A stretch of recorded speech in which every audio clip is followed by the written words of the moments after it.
Hello again, I am Blunty. Seems every time I review a gadget with a screen on it, portable game consoles and smartphones and the like, I always get a fistful of folk asking for advice on how to record a screen properly, because they say when they try it, it looks like this, all washed out, or this kind of wibbly garbage, or my personal pet peeve, the little island of light in an inky ocean of nothing with mysterious dark matter blobs passing by.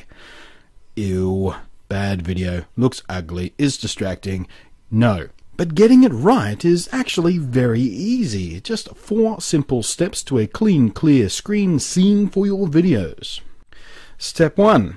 Get a tripod. This is not optional, this is not a mere suggestion. I am God Old Blunty, and this is my first commandment. Thou shalt use a tripod. There is nothing that screams amateur knob gobbler noob faster than someone trying to demonstrate a gadget with one hand while the other is trying to hold the camera and keep it pointed in the right direction and keep it focused. And the very fastest way to create out of focus, jittery, blurry, unwatchably eye-rapey footage that no one with even moderate eyeball function will want to watch. When I'm doing tabletop demos and reviews, I actually use a Manfrotto monopod, a 561B HDV to be specific. It's got these little feet so it can stand steady all on its own, unlike most other monopods. So when I sit behind the camera, my legs can easily sit either side and my arms don't have to stretch around a more space-greedy tripod. Failing the presence of a handy-dandy tripod or a freestanding monopod, another option, which is also the most inexpensive option by the way, is a small tabletop tripod, or better yet, a GorillaPod, which can sit directly on your desk. I love GorillaPods and I have a small collection of them in the various sizes and models. Just make sure to get one big enough to properly support your camera and you're good to go. You will be a bit more limited in your angles and general camera positioning in this way, but at least it's cheap. Step 2 is lighting. Every camera, no matter how good, bad, cheap, expensive, fancy or simple, will do better when the subject is properly lit. Once more, this is not optional, not a mere suggestion, this is commandment number 2. Thou shalt use plenty of proper illumination. When filming screens, reflections from your lights are usually an issue, so I usually use 2 lights, one off to either side. This will flood the tabletop with a nice even light and help keep reflections at bay. You can place one light slightly further away to maintain a nice, soft, natural shadow, if you like. I usually use a couple of inexpensive LED panel lights, or my trusty roto lights, but I've also used basic desk lamps as well. The type of light isn't as important as simply getting a good, bright, even coverage. Step 3. Set up your camera. Ideally, put it in a fully manual mode. If you can't go full manual on your camera, shutter priority mode is the next best bet for this particular situation. I'll explain exactly why in a moment, but it's usually marked on your mode dial or menu with an S for shutter or TV.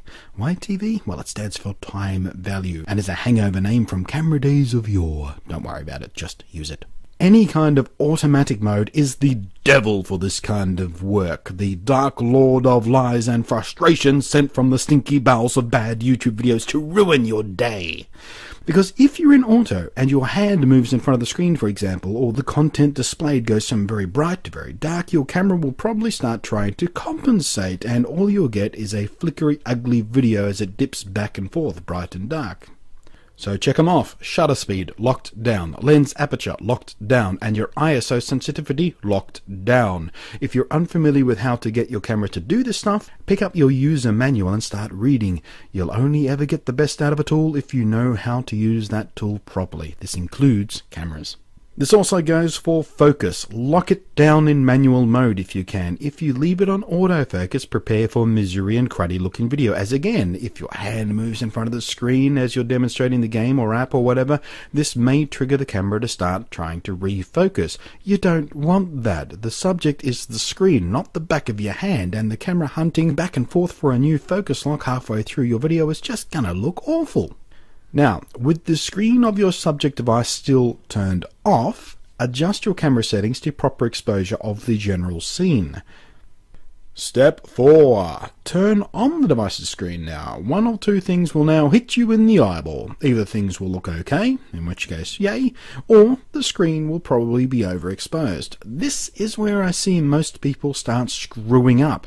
To fix this problem with the screen being too bright, or indeed too dim for the camera, they start fiddling with the camera to try and get the screen to look right. This is certainly 100% absolutely the wrong approach. This is how you end up with those stupid looking ghost screen in the dark type videos that remove all sense of context and scale, useful things the human brain likes to have. Or worse still, they don't do anything, so the screen is blooming from being overexposed, which obliterates any detail of whatever you're trying to show, making the whole exercise completely pointless and deeply frustrating for your audience.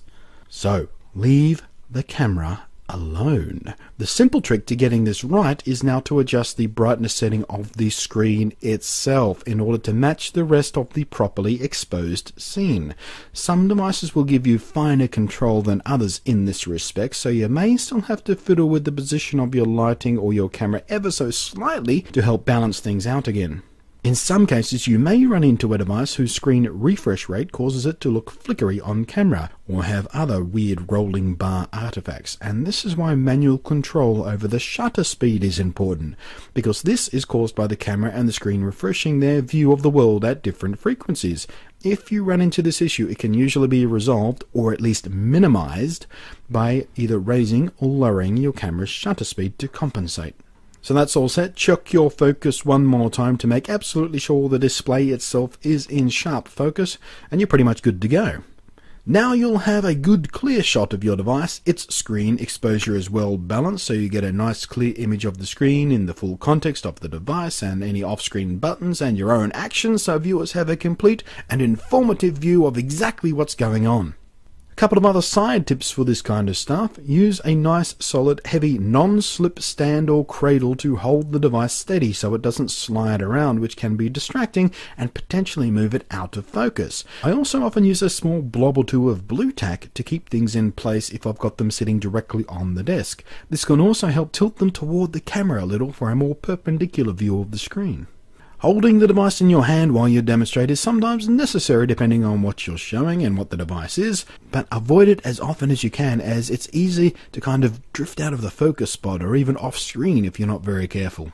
And I know lots of you out there use your iPhone to film this kind of stuff, but Apple's default camera app just doesn't give you enough control to do this properly. So try something like the Filmic Pro app, which lets you set and lock your focus and exposure points separately, as well as giving you a few more frame rate options and a higher video bitrate setting to help squeeze out a bit more image quality. So there you have it. I hope this was helpful. And if you see anyone else out there on YouTube demoing their games and apps as if you are looking into the sun itself or lost in space style, make sure you send them a link to this video for their sake and yours.